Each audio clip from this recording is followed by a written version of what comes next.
Okay, students, we were doing chapter 1 rational numbers, in which we have completed the multiplicative and additive inverse in our previous classes. Now, before moving on to the new topic, first of all, write a note on your question bank's margin. Okay, write a note that 1 is called the multiplicative identity. Write a note. 1 is called the multiplicative identity. What you have to remember, students, that 1 is called the multiplicative identity. Why we are saying it multiplicative identity? Because whenever we multiply any number by 1, we get the same number. For example, if I wrote 1 by 9, if I multiply it by 1, what I will get? 1 by 9 only. If I wrote minus 3 by 5, multiply it by 1, I will get minus 3 by 5 only. So, note it down. You should remember this, that 1 is called the multiplicative identity. This means whenever we multiply 1 with any number, we will get the same number. Okay? Write another note that 0 is called the additive identity. 0 is called the additive identity. What do you mean by additive identity? That means whenever we add 0 to any number, we will get the same number. Okay, whenever we add 0 to any number, we will get the same number. So, what you have to remember, that 1 is called the multiplicative identity and 0 is called the additive identity. Clear, students? Note it down. All of you are having this question booklet. Note it down in the margin. Now, let's start question number 16. Students, open question number 16. What is your question number 16 saying? You have to identify the property. Okay, there are 3 subparts in it. You have to identify the property. First one is minus 4 by 5 into 1 is equal to 1 into minus 4 by 5. What we can say that it is a multiplicative identity. Why? Because 1 is multiplied by any number gives the same number. We will write it multiplicative identity, or we can say commutative property of multiplication. Both are correct. Or we can say commutative property of multiplication. Clear, students? This property can be said as multiplicative identity because only 1 is multiplied. Or we can say A into B is B into A. Correct? Now see the second part of this.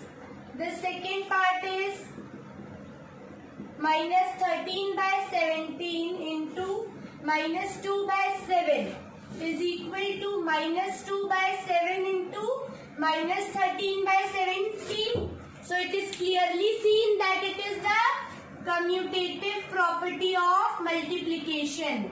It is the commutative property of multiplication. Clear? Now let's move on to the third part. The third part is minus 19 by 29 into 29 by minus 19 gives 1. What is this property? This is the multiplicative inverse property. Students, what is this property? This is the multiplicative inverse property. Why? Because whenever we multiply a number by its multiplicative inverse, we will get 1. Clear? Why we are writing it as multiplicative inverse property?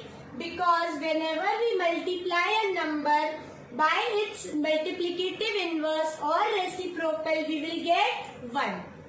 Clear, all of you? Now write it down in your question bank. The space is given here for your answers.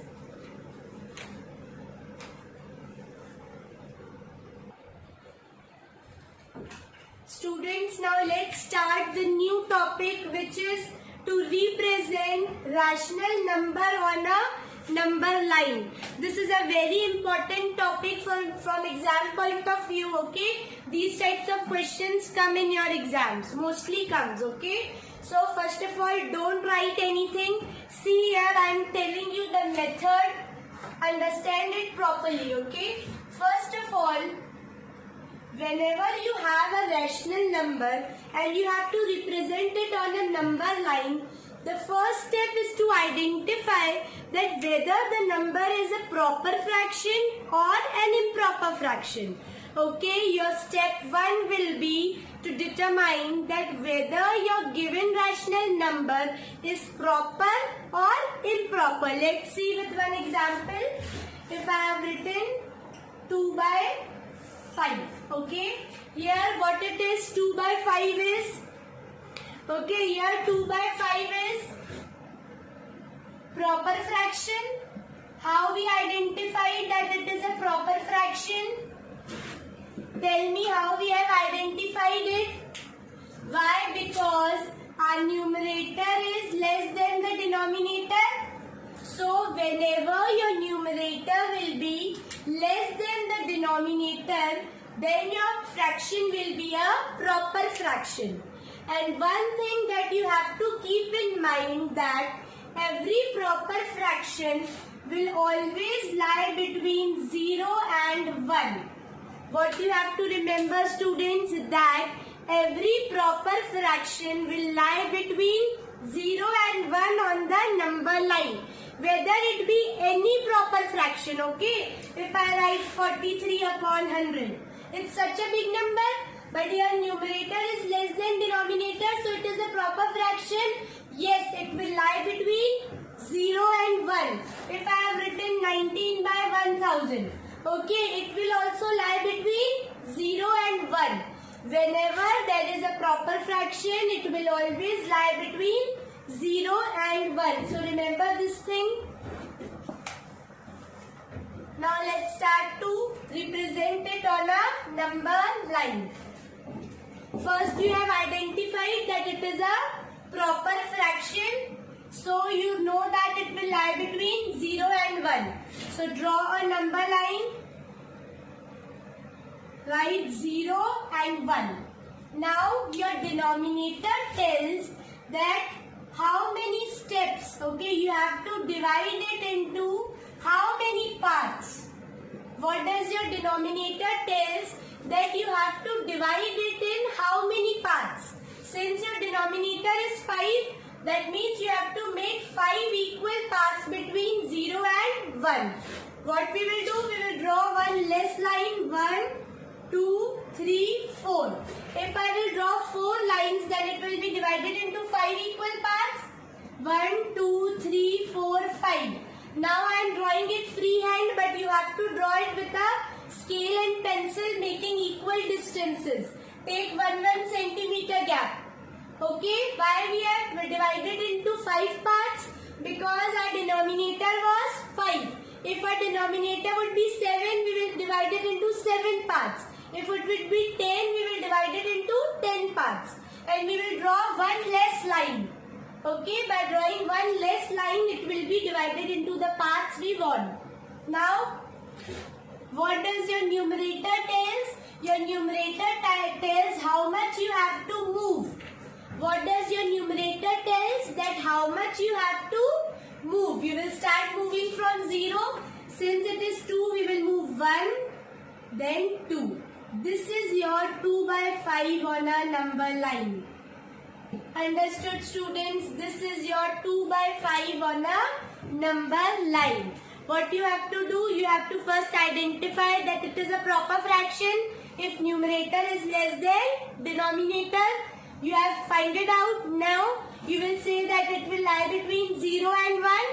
Now your denominator tells in how many parts you have to divide. We have divided. Your numerator tells how much parts we have to move. We will start moving from 0. This is your 2 by 5. Clear? Now let's see one more example. This was example 1. Now let's see example 2. What I have written? 13 by 4. Now what you can identify that it is an improper fraction. How you have identified that it is an improper fraction? Because your numerator is greater than the denominator here. Are you able to see that your numerator is greater than the denominator? That means it is an improper fraction. So what will you do in case of improper fraction? You have to first convert it into a mixed fraction. What you will do? You will first convert it into a mixed fraction. 4 3s are 12. How you will write it? This, like this. 3 will be in the middle.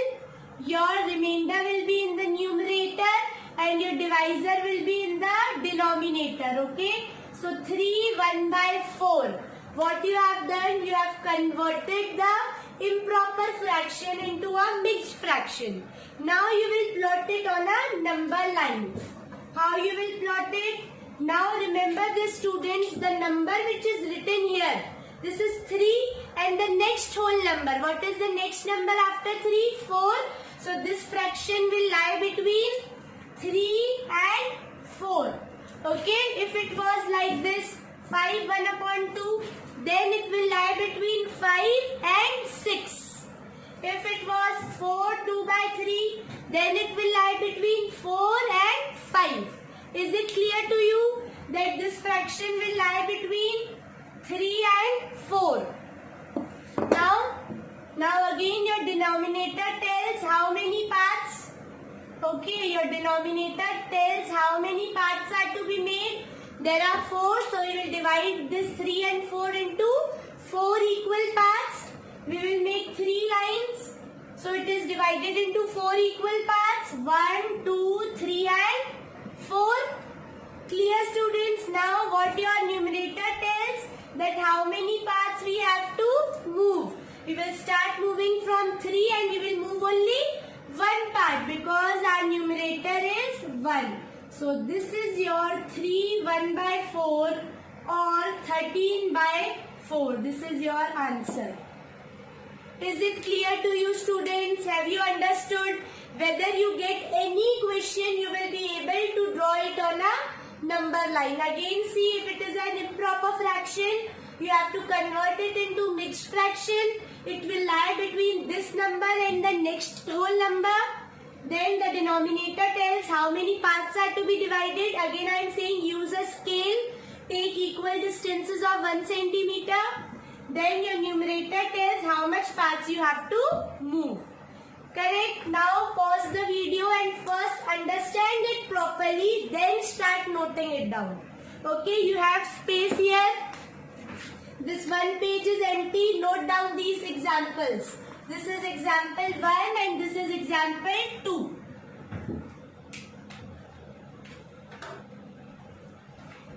After solving these two examples, see, students, questions 17, 18, 19 and 20. They are based on these examples. Okay. Questions 17 and 18 are of proper fraction and 19 and 20 are of improper fraction. If you have understood it nicely, you will be able to make these questions. It is for your practice, it is for your confidence. Okay, if you are able to make all these 4 questions, that means you have understood the method. So, question number 17, 18, 19 and 20 are your homework questions. I will check your questions in the live class, and if you have any doubt, we can discuss it there. Okay, so first pause the video and note it down.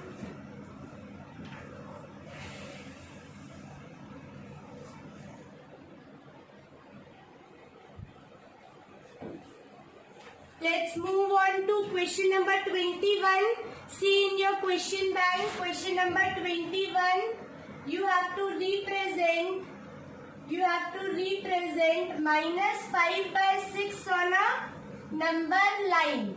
What you have to do? You have to represent minus 5 by 6 on a number line. This is just a negative number, rest everything is same. Let's see. First identify that it is a proper or improper fraction. It is a proper fraction. Clear, because numerator is smaller than the denominator. Now since here it is a negative rational number, so this negative rational number will lie between 0 and minus 1. Okay, remember students, whether if the rational number is negative, it will lie between 0 and minus 1. If it was a positive proper fraction, it lies between 0 and 1. If it is a negative rational number, it will lie between 0 and minus 1. So let's draw. Now again, the denominator tells in how many parts it is to be divided? 6. So let's divide it into 6 parts by drawing 5 lines. It is divided into 6 parts. 1, 2, 3, 4, 5, 6. Now how much parts we have to move? We have to move 5. Wait a minute students, you have to take 0 here and minus 1 here.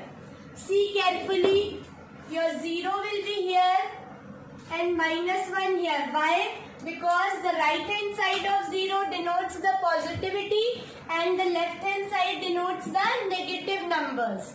Clear? So your 0 will be here and minus 1 will be here. Don't make mistake, keep it clear. Whenever there are positive numbers, we will go right side of 0.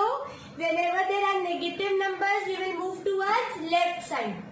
Now what we have to do? We have to move 5 parts. We will start moving from 0. 1, 2, 3, 4, 5. This is your minus 5 by 6 on number line. Is it clear students? Now let's see question 22. What is your question 22? You have to represent minus 2 by 11, minus 5 by 11 and minus 9 by 11 on a number line. Here there are 3 numbers. Okay, you have to represent it on the same number line. Let's see how we will do. You have to first identify whether the fractions are proper or improper. They are proper fractions, and because they are negative, that means they will lie between 0 and minus 1. Okay, so let's draw a number line. Okay, here is your 0 and here is your minus 1. Okay, now let's see what is the denominator. The denominator is 11 in all the 3 cases. So we will divide it into 11 equal parts by making 10 lines. Let's do. You have to use the scale to make equal parts. 1, 2, 3, 4, 5, 6, 7, 8, 9, 10. Okay, we have divided it into 11 equal parts. See, 1, 2, 3, 4, 5, 6, 7, 8, 9, 10, 11. Because our denominator was 11. Now let's start moving. The first fraction is minus 2 by 11. So we will move from 0 2 times. 1, 2. So this is your minus 2 by 11 on number line. Next is minus 5 by 11. Then 2 we have moved 3, 4, 5. So this is your minus 5 by 11 on number line. Next is minus 9, that means 6, 7, 8, 9. This is your minus 9 by 11 on a number line. Answer. What we have done, we have represented all these 3 fractions on a same number line. Because the denominator was same, so we have divided into 11 equal parts, and if the numerator is 2, we moved 2 times. We have to start from 0 only, okay? If it is 5, we have to count from 0, not from here. 1, 2, 3, 4, 5. So I have moved 3 steps because 2 I had already covered. Okay, you have to start from 0 always, remember this thing. So this is your answer. Clear students, we have completed to represent rational number on a number line. Now you can draw any Rational number on a number line. Do your homework seriously, students. Be honest with yourself. If you have any doubt, we will discuss it in our live class, and the next topic we will do later.